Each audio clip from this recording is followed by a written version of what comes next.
So my cat, Mr. Bean, is British. I know you guys know that. And he asked me to write him a Christmas story. So I thought I would take the night before Christmas and do it in Mr. Bean style. And you can enjoy it too. Here we go. 'Twas the night before Christmas, when all through the house, Mr. Bean was stirring. He was ready to pounce. The stockings were hung by the chimney with care, and we all hoped that Samson would not see them there. The children are nestled all snug in their beds, with visions of video games dancing in their heads. After making my grandma's trilbies and storing the dough, I had just settled down to watch my favorite show. When out on the lawn there arose such a clatter, Samson sprang from his kennel to see what was the matter. Away to the window he flew like a flash, growling through the shutters and biting at the sash.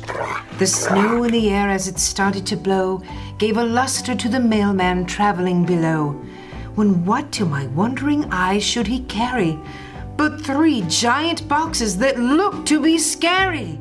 I knew from the stars and the lights on the boxes my boys would be thrilled, jump out of their sockses. More rapid than eagles his footsteps they came, and he whistled and shouted and called them by name. Now Leia, now Luke, Han Solo and Chewie, C-3PO, R2, Darth Vader, you pooey. To the top of the porch, to the top of the wall, now dash away, dash away, dash away all. As dry leaves that before the wild hurricane fly, when they meet with an obstacle mount to the sky, so up to the front door the mailman he flew, with the 3 giant boxes and a few others too. And then, in a twinkling, I heard in the yard the voice of Yoda as he approached from afar.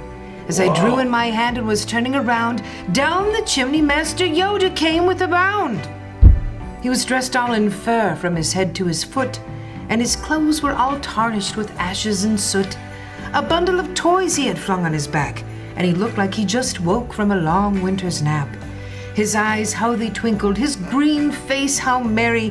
His cheeks were green as moss, his ears were quite hairy. His droll little mouth was drawn up like a bow, and the hairs on his chin were as white as the snow. The stump of a pipe he held tight in his teeth, and the smoke had encircled his head like a wreath. He had a funny face and a round little belly that shook when he laughed like a bowl full of jelly. He was tiny and small, a right jolly old elf, and I laughed when I saw him in spite of myself. With a wink of his eye and a twist of his head, he soon gave me to know I had nothing to dread. He spoke not a word, but went straight to his work and filled all the stockings, and then turned with a jerk, and laying his finger aside of his nose and giving a nod, up the chimney he rose.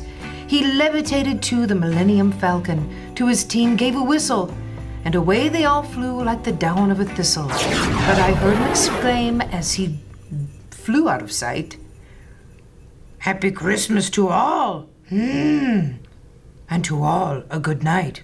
Yes."